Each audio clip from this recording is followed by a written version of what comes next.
ರಾಜಸ್ಥಾನದಿಂದ, ಡೆಲ್ಲಿಯಿಂದ, ಬಾಂಗ್ಲಾದೇಶದಿಂದ, ಇವನ್ ಹೊರ ದೇಶಗಳಿಂದ ಕೂಡ ಕರ್ಕೊಂಡ್ಬಂದು ಇವತ್ತು ಇಲ್ಲಿ ಸೇವೆ ಕೊಡ್ತಾ ಇದ್ದಾರೆ ಅಂತ ಹಲವು ದೂರುಗಳು ನಮಗೆ ಬಂದಿದೆ. ಖಾಸಗಿ ಸಾರಿಗೆ ಸಂಘಟನೆಗಳ ಒಕ್ಕೂಟ ಈ ವಿಷಯಕ್ಕೆ ಸಂಬಂಧಪಟ್ಟಂತೆ ಇವತ್ತು ನಮ್ಮ ಡಿಮ್ಯಾಂಡ್ಗಳನ್ನು ಇಟ್ಟು 4 ಡಿಮ್ಯಾಂಡ್ಗಳನ್ನು ನಾವು ಅತಿ ಮುಖ್ಯವಾಗಿ ಇದರಲ್ಲಿ ಕೊಟ್ಟಿದ್ದೀವಿ. ಒಂದು, ಕರ್ನಾಟಕದಲ್ಲಿ ಯಾವುದೇ ಅಗ್ರಿಗೇಟರ್ ಕಂಪನಿ ಯಾವುದು ತಗೊಳ್ಳಿ, ಟೆಂಡರ್ ನಮ್ಮದು ಸಂಬಂಧ ಇಲ್ಲ. ನಮಗೆ ಸಂಬಂಧ ಇರ್ತಕ್ಕಂಥದ್ದು ಇಲ್ಲಿ ಏನು BIL ಅಧಿಕಾರಿಗಳಿದ್ದಾರೆ ಅವ್ರಿಗೆ ನಮಗೆ ಮಾತ್ರ ಸಂಬಂಧ. ಯಾವುದೋ ಹೊರ ರಾಜ್ಯದ ಟೆಂಡರ್ ತಗೊಂಡಿದ್ದಾನೆ ಅಂದರೆ ಇಡೀ ದೇಶದಲ್ಲಿ ಇರ್ತಕ್ಕಂಥ ಯಾವುದೇ ವ್ಯಕ್ತಿ ಟೆಂಡರ್ ತಗೊಳ್ಳುವಂಥ ಅಧಿಕಾರ ಅವನಿಗಿರುತ್ತೆ. ಬಟ್ ಆದರೆ ಕರ್ನಾಟಕ ರಾಜ್ಯದಲ್ಲಿ ಇಲ್ಲಿ ಆದ್ಯತೆಯ ಮೇರೆಗೆ ನಮಗೆ ಉದ್ಯೋಗಾವಕಾಶವನ್ನು ಕೊಡಬೇಕಾಗಿರ್ತಕ್ಕಂಥದ್ದು KAL. ಯಾಕೆಂದರೆ ಈ KALಗೆ ಜಾಗವನ್ನು ಕೊಟ್ಟಿರ್ತಕ್ಕಂಥದ್ದು ಈ ಕರ್ನಾಟಕ ರಾಜ್ಯದ ರೈತ. ಅದರಿಂದ ಈ ನಮ್ಮ ಸರ್ಕಾರ ಇದನ್ನು ತೆಗೆದುಕೊಂಡು ಇವತ್ತು ಇಷ್ಟು ದೊಡ್ಡ ಮಟ್ಟದಲ್ಲಿ ಒಂದು ಏರ್ಪೋರ್ಟ್ಗೆ ಅವಕಾಶ ಮಾಡಿಕೊಟ್ಟಿರೋದ್ರಿಂದ ಇಲ್ಲಿ ನಮಗೆ ಕೂಡ ಈ ಒಂದು ಹಕ್ಕಿರುತ್ತೆ, ಮೊದಲನೇ ಆದ್ಯತೆಯಾಗಿ ನಮಗೆ ಕೊಡಬೇಕು ಅಂತ.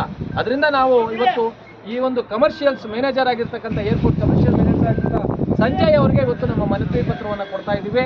ದಯವಿಟ್ಟು ಇದನ್ನು ಪರಿಗಣನೆಗೆ ತಗೊಂಡು ಯಾವುದೇ ಟೆಂಡರ್ ತಗೊಂಡಿರ್ತಕ್ಕಂಥ ವ್ಯಕ್ತಿಗಳಿಗೆ ತಾವು ನಿರ್ದೇಶನವನ್ನು ಕೊಡಬೇಕು. ಇಲ್ಲಿ ಯಾವುದೇ ವ್ಯಕ್ತಿ ವಾಹನವನ್ನು ಓಡಿಸಬೇಕು ಅಂದರೆ ಕನ್ನಡಿಗನಿಗೆ ಮೊದಲು ಆದ್ಯತೆಯನ್ನು ಕೊಡಿ. ಕನ್ನಡಿಗ ಚಾಲಕನಾಗಿರಲಿ. ಇವತ್ತು ಹೊರ ರಾಜ್ಯಗಳಿಂದ ಬಂದಂಥ ಚಾಲಕರಿಗೆ ಅವ್ರದ್ರಿಂದ ಸೇಫ್ಟಿ ಕೂಡ, ಪ್ಯಾಸೆಂಜರ್ ಸೇಫ್ಟಿ ಕೂಡ ತೊಂದರೆ ಇದೆ. ಅದನ್ನು ಗಣನೆಗೆ ತಗೊಂಡು ನೀವು ಕೊಡಬೇಕು ಅಂತೇಳಿ ಇನ್ನೂ ಹಲವು 3 ಡಿಮ್ಯಾಂಡ್ಗಳನ್ನು. ಒಂದು, ಪಾರ್ಕಿಂಗ್ ವ್ಯವಸ್ಥೆ, ಆದ್ಯತೆ ಮೇರೆಗೆ ಪಾರ್ಕಿಂಗ್ ವ್ಯವಸ್ಥೆ ಕೊಡಿ. ಡ್ಯೂಟಿ ಆದ್ಯತೆ ಮೇಲೆ ಕೊಡಿಸಿ ಅಂತ ಹೇಳ್ಬಿಟ್ಟು ಇದು 4 ಬೇಡಿಕೆಗಳನ್ನು, ಒಟ್ಟು 4 ಬೇಡಿಕೆಗಳನ್ನು ನಮ್ಮ ಮನವಿಯಲ್ಲಿ ಆಧರಿಸಿ ಇವತ್ತು ನಾವು ಅವರಿಗೆ ಕೊಡ್ತಾ ಇದ್ದೀವಿ. ಇದನ್ನು ಗಣನೆಗೆ ತಗೊಳ್ತಾರೆ ಸಂಜಯ್ ಅವರು ಅಂತೇಳಿ ನಾವು ಅನ್ಕೊತಾ ಇದ್ವಿ. ಅಕಸ್ಮಾತ್ ಇದನ್ನು ಗಣನೆಗೆ ತೆಗೆದುಕೊಳ್ಳದೇರ ಏನಾದರೂ ಇದನ್ನು ಕಸದ ಬುಟ್ಟಿಗೋ ಇಲ್ಲ ತಮ್ಮ ಡಸ್ಟ್ಬಿನ್ಗೆ ಹಾಕಿದ ಪಕ್ಷದಲ್ಲಿ ಮುಂದಿನ ದಿನಗಳಲ್ಲಿ ದೊಡ್ಡ ಮಟ್ಟದಲ್ಲಿ ಹೋರಾಟ ಮಾಡಿ ನಮ್ಮ ಹಕ್ಕನ್ನು ನಾವು ಪಡ್ಕೋಬೇಕಾಗುತ್ತೆ ಅಂತ ಹೇಳ್ಬಿಟ್ಟು ಎಚ್ಚರಿಕೆಯನ್ನು ಕೂಡ ಈ ಸಮಯದಲ್ಲಿ ಕೊಡ್ತಾ ಇದ್ದೀವಿ.